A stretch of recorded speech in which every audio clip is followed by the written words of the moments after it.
कृष्णा गाडगीळ आणि sons limited 1832 पासून। मुंबई महापालिका निवडणूक काँग्रेस स्वबळावर लढणार, काँग्रेस नेते विजय वडेट्टीवार यांची माहिती। मनसेबाबत अद्याप कोणताही प्रस्ताव नाही, नाशिकमधील पत्रकार परिषदेत कोणतीही माहिती नाही, मनसेसोबत काँग्रेसची कोणतीही चर्चा नाही, हर्षवर्धन सपकाळ यांची माहिती। अद्याप युतीबाबत कुणाशीही चर्चा नाही, त्यामुळे मुंबईत सर्व जागांवर लढण्याची आमची तयारी सुरू, संदीप देशपांडे यांचं मोठं वक्तव्य। स्वबळावर लढण्याची अनेक कार्यकर्त्यांची मागणी, पण महायुती महत्त्वाची असल्याचं सांगितलं, मात्र ज्या ठिकाणी युती होऊ शकत नाही त्या ठिकाणी मैत्रीपूर्ण लढती होतील, बावनकुळेंची माहिती। पुणे शहरातील युतीचा निर्णय एकनाथ शिंदे घेतील, एका आठवड्यात सगळा निर्णय कळेल, आमची तयारी आहे, आम्ही चांगलं लढू, शिंदेंच्या शिवसेनेचे नेते रवींद्र धंगेकर यांची प्रतिक्रिया। साताऱ्यात युती न झाल्यास मैत्रीपूर्ण लढत होईल, जिल्ह्यात भाजप भक्कम स्थितीत, भाजप जिल्हाध्यक्ष आणि आमदार अतुल भोसले यांची प्रतिक्रिया। नाशिकमध्ये मनसे आणि मवियाची संयुक्त पत्रकार परिषद, नाशिकमध्ये आगामी सर्व निवडणुका एकत्र लढण्याचा निर्णय जाहीर, सर्व विरोधी पक्षांना एकत्र आणणार, मनसे आणि मवियाच्या संयुक्त पत्रकार परिषदेत माहिती। राष्ट्रवादी काँग्रेस पक्ष तानाजी सावंत यांना त्यांची जागा दाखवेल, दिलीप मोहिते पाटील यांचं प्रत्युत्तर, दरम्यान राष्ट्रवादी सत्तेशिवाय राहू शकत नाही, सावंत यांनी केली होती टीका। राज ठाकरेंच्या सुरक्षेत वाढ केल्याची सूत्रांची माहिती, राज ठाकरेंच्या सुरक्षेचा वरिष्ठ पोलीस अधिकाऱ्यांकडून आढावा, सुरक्षेत वाढ करण्याचं कारण अद्याप अस्पष्ट। राज ठाकरे यांना भीती आहे म्हणून की सत्ताधाऱ्यांना त्यांची भीती आहे म्हणून सुरक्षा वाढवली, लवकरच स्पष्ट होईल, शिवतीर्थ निवासस्थानाची सुरक्षा वाढवण्यावरून विजय वडेट्टीवार यांची प्रतिक्रिया। एखाद्या नेत्याला सुरक्षा देण्याबाबत समिती ठरवत असते, जाणीवपूर्वक असे निर्णय होत नाही, राज ठाकरेंच्या शिवतीर्थवरील सुरक्षेवरून संजय शिरसाट यांची प्रतिक्रिया।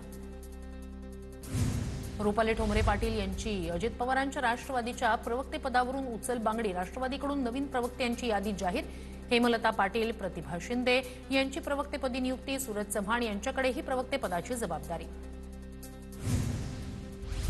पार्थ पवारांचा पुण्यातील जमीन व्यवहार रद्द होण्याच्या मार्गावर, पुणे जमीन गैरव्यवहार प्रकरणी खारगेंच्या अध्यक्षतेखालील समिती आज पुण्यात येण्याची शक्यता, व्यवहार रद्द होण्यासाठी 42 कोटींचं मुद्रांक शुल्क आकारलं जाणार।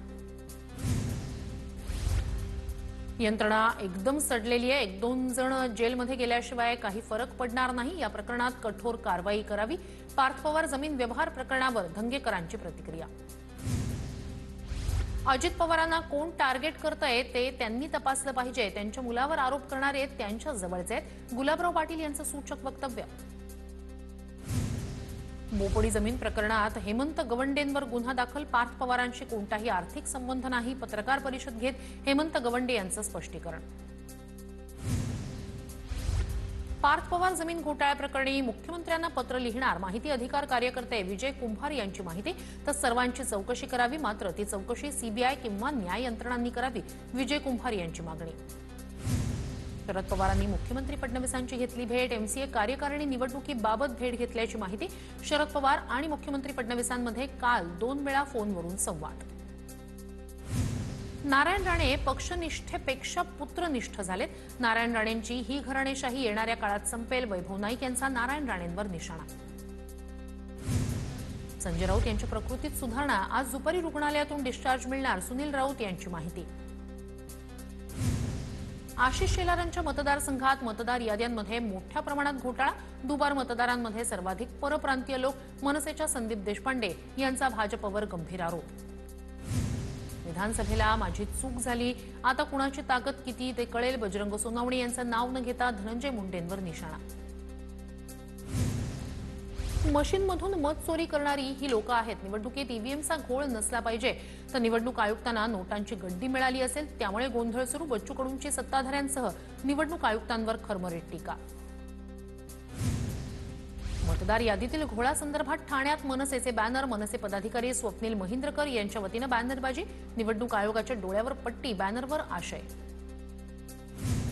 मुस्लिम ख्रिश्चन संघात सामील होऊ शकतात, मात्र त्यांनी त्यांचं वेगळेपण दूर ठेवलं पाहिजे, आरएसएसचे सरसंघचालक मोहन भागवत यांचं वक्तव्य। तर आरएसएसची भूमिका कट्टर हिंदूंची, देश संविधानावर चालतोय, आरएसएसनं हे लक्षात घ्यावं, मोहन भागवत यांच्या वक्तव्यावर वडेट्टीवारांची टीका। मोहन भागवतांचं कुणीच ऐकत नाही. मोहन भागवत एका वैफल्यामध्ये वावरताना दिसतायत. काँग्रेस प्रदेशाध्यक्ष हर्षवर्धन सपकाळ यांची टीका. मनपा निवडणुकीच्या पार्श्वभूमीवर भाजप आणि संघाची मुंबईत संयुक्त बैठक संपन्न. अजेंड्याचे विषय प्राधान्यानं सोडवा, हिंदुत्वाचा मुद्दाही अधोरेखित करा, नरेटिव्हच्या लढाईत गाफील राहू नका, बैठकीत पदाधिकाऱ्यांना निर्देश. अजित पवारांनी पुणे जिल्ह्यात निरीक्षक नेमले. स्थानिक पातळीवर युती करण्याबाबत अजित पवारांना अहवाल देणार. वेळ कमी असल्यानं कार्यवाही करण्याच्या अजित पवारांच्या सूचना. मविया सरकारनं सगळ्या कामांना स्थगिती दिली. मुख्यमंत्री असताना मी लोकप्रिय योजना सुरू केल्या. लाडकी बहीण योजना कधीही बंद होणार नाही, उपमुख्यमंत्री शिंदेंचं वक्तव्य. नाशिकच्या मालेगावमध्ये ठाकरेंच्या शिवसेनेचे उपनेते अद्वै हिरे यांना धक्का.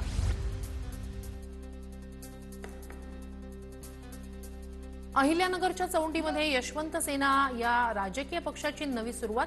यशवंत सेना या सामाजिक संघटनेचं राजकीय पक्षात रूपांतर. धनगर आरक्षण आणि धनगर समाजाच्या विविध प्रश्नांवर यशवंत सेनेनं दिलाय लढा. अलिबाग नगर परिषदेच्या नगराध्यक्षपदासाठी शेतकरी कामगार पक्षाकडून अक्षया नाईक यांना उमेदवारी. शेतकरी कामगार पक्षाचे सरचिटणीस जयंत पाटील यांची माहिती.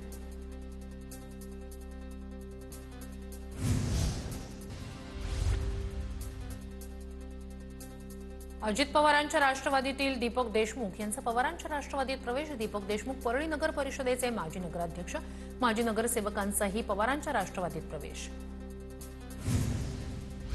राज्यातील नगर परिषद नगरपंचायतीच्या निवडणुकीसाठी आजपासून 17 नोव्हेंबरपर्यंत उमेदवारी अर्ज दाखल करण्याची मुदत. 18 नोव्हेंबरला अर्जांची छाननी होणार तर 26 नोव्हेंबरला उमेदवारांची यादी जाहीर होणार. बुलढाणा जिल्ह्यात 11 नगर परिषदांच्या निवडणुकीची रणधुमाळी. बुलढाण्यात भाजप आणि शिंदेंच्या सेनेत धुसफूस कायम. महाविकास आघाडीकडून निवडणुकीची तयारी सुरू. वाशिम नगर परिषदेच्या 2 प्रभागांमधील 4 जागांसाठी भाजपकडून 47 इच्छुकांनी अर्ज भरले. प्रभाग क्रमांक 7 आणि 11 यामधील 4 जागांसाठी आले सर्वाधिक अर्ज. कराडमध्ये शिवसेनेचा नगराध्यक्षपदाचा उमेदवार जाहीर. जिल्ह्यात शिवसेनेची स्वतंत्र लढण्याची तयारी पूर्ण. राजेंद्र सिंह यादव शिवसेनेचे नगराध्यक्षपदाचे उमेदवार. वसई विरार शहर महानगरपालिकेच्या 29 प्रभागांचे आरक्षण सोडत उद्या जाहीर होणार. प्रभागातील 12 लाख मतदारांच्या हाती 115 नगरसेवकांचं भवितव्य. बुलढाण्यातील नांदुऱ्याच्या तिरुपती नगरवासियांचा नगरपालिका निवडणुकीवर बहिष्कार. नागरी सुविधा मिळत नसल्यानं महिला वर्ग आक्रमक. वैभव खेडेकर यांचं सोशल मीडियावरील स्टेटस पुन्हा चर्चेत. नुकतेच भाजपवासी झालेल्या खेडेकर यांचं नगराध्यक्षपदावर दावा. खेडेकरांची पत्नी वैभवी खेडेकर यांचे भावी नगराध्यक्ष म्हणून स्टेटस व्हायरल. सामाजिक कार्यकर्ते अंजली दमानिया यांना धमकी. अमेरिकेत असतानाच धमकीबाबत खात्रीलायक सूत्रांकडून माहिती मिळाली होती. दमानिया यांची माहिती. जरांगेंच्या हत्येचा कट रचल्या प्रकरणात आरोपी दादा गरडचा आणखी एक व्हिडिओ समोर. धनंजय देशमुखांना 20 कोटींची ऑफर केल्याचा व्हिडिओत दावा. मनोज जरांगेंसाठी बीडमधील शिरूर कासार तालुका बंद. जरांगेंच्या हत्येचा कट रचणाऱ्यांचं सुपारी देणाऱ्यांनाही अटक करण्याची मागणी. जरांगे पाटील, वीरेंद्र पवार आणि काळकुटे यांना पोलिसांची नोटीस. मुंबई पोलिसांनी पाठवली नोटीस. जरांगेंचे सहकारी गंगाधर काळकुटे यांना जीवे मारण्याची धमकी. गंगाधर काळकुटे यांना अज्ञाताकडून जीवे मारण्याची धमकी. संतोष देशमुख नंतर तुझाच नंबर होता, अज्ञात व्यक्तीची धमकी. लातूरच्या उदगीरमध्ये धनंजय मुंडे यांच्या फोटोला दुग्धाभिषेक. जरांगेंच्या आरोपांनंतर मुंडेंच्या समर्थनार्थ दुग्धाभिषेक. राज्यातील 170 तहसीलदारांची पदोन्नती होणार तर 85 नायब तहसीलदारांची तहसीलदारपदी पदोन्नती. सोबतच 100 जणांची नायब तहसीलदार म्हणून पदोन्नती होणार. एमसीए निवडणुकीत अर्ज माघारी घेण्याचा आजचा शेवटचा दिवस. अध्यक्षपदासाठी अजिंक्य नाईक, जितेंद्र आव्हाड, प्रसाद लाड, मिलिंद नार्वेकर आणि विहंग सरनाईक यांचे अर्ज. उद्या उमेदवारांची अंतिम यादी जाहीर होणार. पुण्याच्या खेडमध्ये अजित पवारांच्या राष्ट्रवादीकडून लाडक्या बहिणींना देवदर्शन यात्रा. रेटवडी वाफगाव परिसरातून 5500 महिला कोल्हापूर महालक्ष्मी देवीच्या दर्शनासाठी रवाना. मंत्री चंद्रकांत पाटील यांनी झोपडीत राहणाऱ्या सनी फुलमाळीचं पालकत्व घेतलं. चंद्रकांत पाटील 50,000 रुपये महिन्याला पगारातून देणार. सनी फुलमाळीनं कुस्तीत 17 वर्षाखालील वयोगटात सुवर्ण पदक पटकावलं. केईएम रुग्णालयाच्या ढिसाळ कारभाराची मंत्री लोढांकडून पाहणी. केईएम रुग्णालयाच्या संदर्भातील तक्रारींचा रुग्णांनी वाचला पाढा. वाशिम कृषी उत्पन्न बाजार समितीत सोयाबीनच्या बिजवाई उन्नती वाणाला 8,530 रुपये इतका उच्चांकी दर. वाशिम बाजार समितीत इतिहासात पहिल्यांदाच सोयाबीनची 30 ते 32,000 क्विंटलपेक्षा जास्त आवक. कोल्हापूरच्या शिरोळमधील ऊस दर आंदोलनावर अखेर तोडगा. शिरोळच्या दत्त सहकारी साखर कारखान्यानं प्रति टन 3,500 रुपये दर जाहीर केला. पहिल्या टप्प्यात 3,450 रुपये तर दुसऱ्या टप्प्यात 50 रुपये शेतकऱ्यांना दिले जाणार. हिंगोलीत केळीला भाव मिळत नसल्यानं केळी उत्पादक शेतकरी अडचणीत. क्विंटलला 20 रुपयाही भाव मिळत नसल्यानं केळीची तोडणी रखडली. पूना गाडगीळ आणि सन्स लिमिटेड 1832 पासून.